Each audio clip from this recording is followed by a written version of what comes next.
Hi there, I'm Janine. Welcome to my channel. I'm so thrilled that you've joined me today. Thank you for pressing play. In this video, I am going to unveil a top that I've made that has that coveted hint of a waist. I'll tell you about last weekend's Calgary Sews sew-in, another project that I worked on, and it's the first day of summer here in the Northern Hemisphere. Got a few things planned for the summer. I'm going to tell you what's going on in life in Calgary in general. So I hope you'll stick around.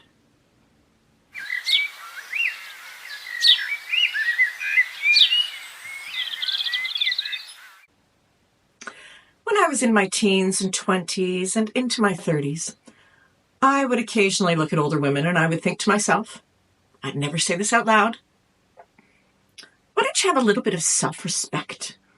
Put down the fork, move a little bit more, and maybe then you won't look so matronly.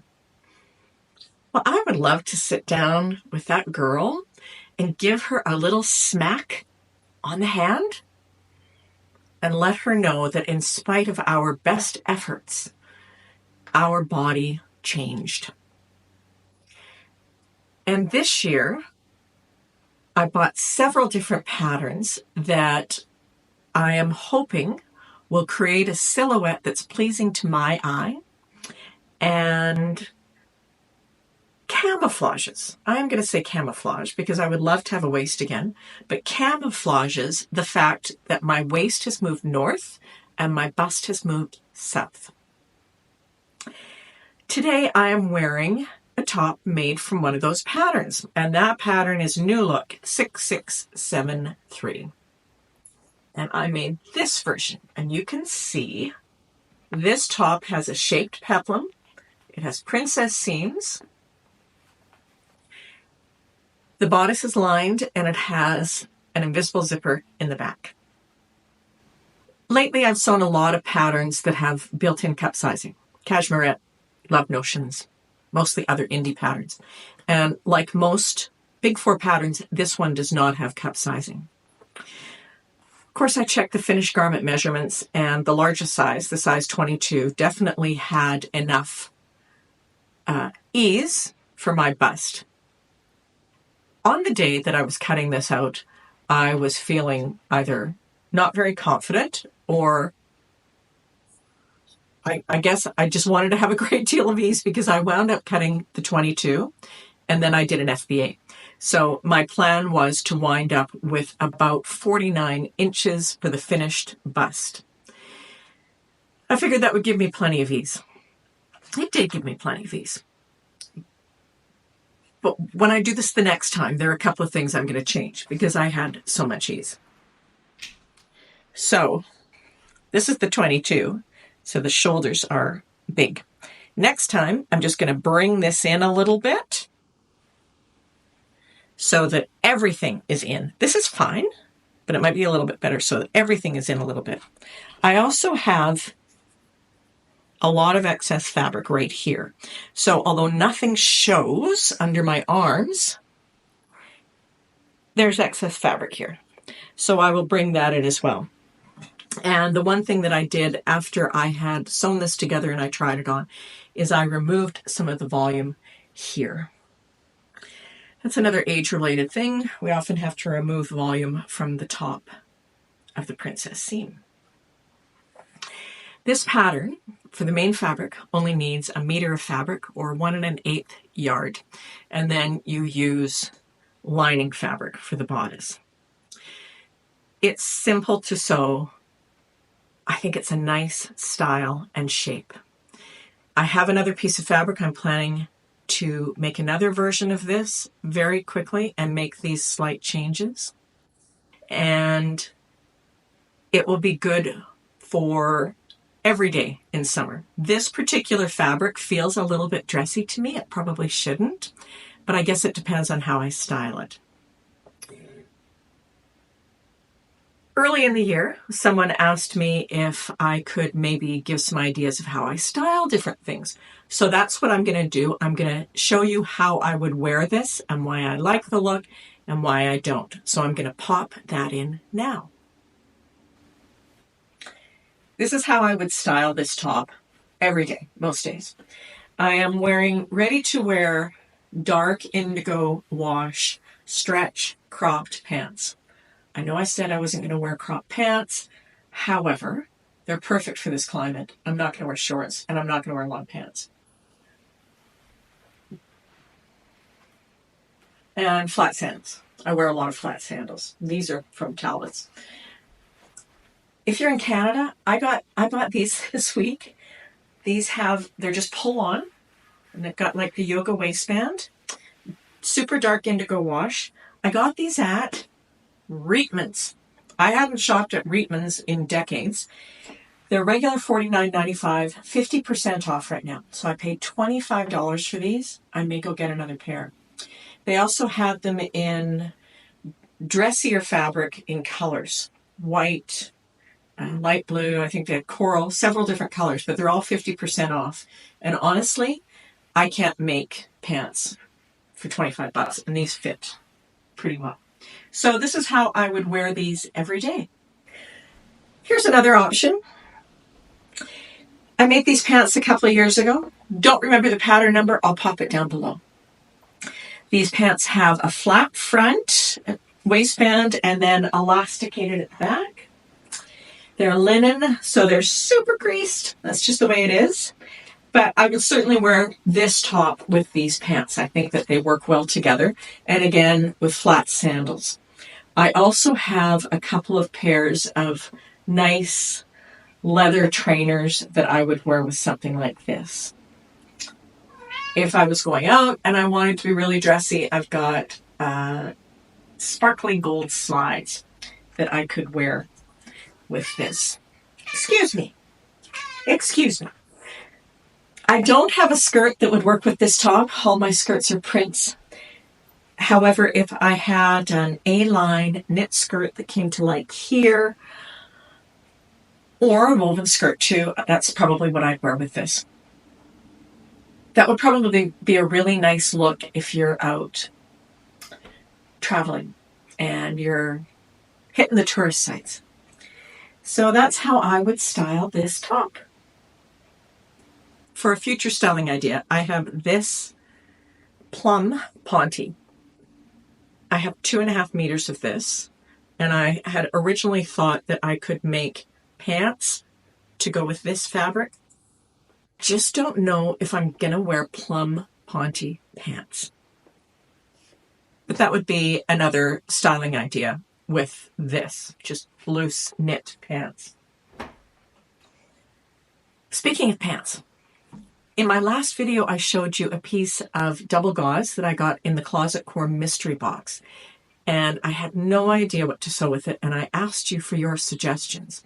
I want to thank everyone who wrote down ideas. There were many great ideas. Several people liked the idea of a camp shirt. In the end, what I'm going to use that fabric for is for pants. I had never considered making pants out of fabric like that. Coincidentally, I was shopping this week and I saw double gauze pants in stores. I'm going to use that fabric for pants, and I think it'll be perfect with this top for when we go on a holiday later this summer. Easy breezy. Thank you so much for all of your ideas and your input.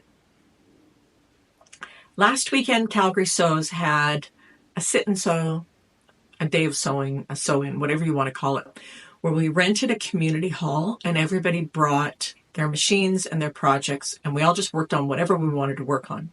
And it was so much fun. If you have never done something like that, I encourage you, if you have some sewing friends around, to put one together. If you don't have sewing friends, check with some of your local sewing stores and see if they'll organize something like that. One of the sewing stores here, actually a couple of the sewing stores here in Calgary, have days when you can go in and pay a studio fee, and you pay about $10, and you bring your projects and you just work with other people who are sewing. If you're someone who doesn't like to chat a lot, you can listen to the conversation. But I think that you find that you would spend time visiting with other people because we're all sewists. It was a great deal of fun. I worked on this project. I didn't didn't get as far as I thought that I would, mostly because I spent a lot of time chatting. We hope to do it again. The challenge is finding space where you can plug in a whole bunch of sewing machines and irons, because irons will knock a breaker off pretty quickly if you have several of them. That was the big activity last week. The other project that I worked on is I made outdoor cushions, and I used this fabric that I got at Michael's here in Calgary. It was only $16 a meter, and I recovered 6 cushions for about 4 meters. So what's that, $64? $10.50 a cushion is pretty good, and it was a fast project. So certainly cheaper than going out and buying new cushion covers at $29 a pop. A couple of weeks ago, I put a little poll in the community section asking if anyone would be interested in a live session. In a live session, I am live. You can type in things in the comments and I'll respond live. And it's a good way for us to get to know each other a little bit better. And also, now that I'm retired, I want to try some different things and develop new skills. Things may not always be successful, but it never hurts to try, right? So that would be, I'm thinking the second week of July. So that's the week of the 7th or 8th or whatever it is. It would be midday Calgary time on like a Wednesday or Thursday or something like that. So watch for that. I'll give notice about that. Life, generally, if you're in Canada, you probably heard that Calgary had a massive water main break. 60% of our water comes from this main that burst 3 weeks ago, and we've been on water restrictions for quite a while now. I have lived on water restrictions. I've lived without water. After a hurricane once, we went out without water and power for like 6 days. And then we used to camp a lot. So I know about doing things like using dishwater to water plants and all of that. But with this water restriction, the biggest thing is we can't use any water outdoors. And we have all recently planted trees and shrubs and our summer plants, which has been challenging.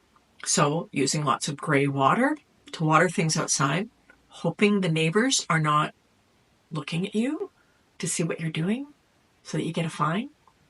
My neighbors aren't like that, but I know some people's neighbors are. But we are supposed to limit flushing, do no more than 2 loads of laundry a week, have Navy showers, don't use water unnecessarily. So you can't wash the floors, you can't clean windows, you can't use any water outside. I had planned to pre-wash a bunch of fabric for sewing. I can't do that. That'll have to wait. It's been challenging, but what has been very rewarding is to see how everybody's going along with it and people are being really considerate. Someone in our neighborhood collected a bunch of water during the period of rain that we had earlier this week and offered it to other people. So it's one of those things where the community kind of comes together, which is nice. But gosh, I want to be able to do 7 loads of laundry and pre-wash all my fabric so I can sew. That's been the main thing that's been going on. The weather is now quite nice. It's going to warm up a lot. It's been chilly. There was snow west of the city the other day. But the weather is warming up, so hopefully more time outside. I am still trying to get myself organized with this retirement life thing and not waste too much time. I just seem to be really scattered. The other day I was talking to Maria Velo Sews, who is the podcaster Sew Organized Style. I'm going to put a link down below. It's a very good podcast. Anyway, Maria is also recently retired, and she's an absolute dynamo. She gets so much stuff done. And I asked her what she's doing, how's she handling it. And she said that she organizes every day the night before. She plans when she's going to do things. And I'm going to start doing that. I'm going to think about time at the computer like I did when I worked. So I only looked at the work computer between 8 and 6. And I think I'm going to look at my home work computer between, say, 8 and 11 and get all those things done then. I don't just do social media. I have lots of other stuff I do on the computer. But instead of constantly coming back in, I'm in the office today, by the way, that's why it looks a little different. Instead of constantly coming in and looking at the computer, I'm going to set some parameters. I'm going to limit myself. If you're in the Northern Hemisphere, hello, summer. If you're in the Southern Hemisphere, welcome, winter. Whatever you're doing, I hope you have a wonderful weekend and a great week next week. I'll see you very soon. And again, I'm thrilled that you joined me. Thank you so much. Take care.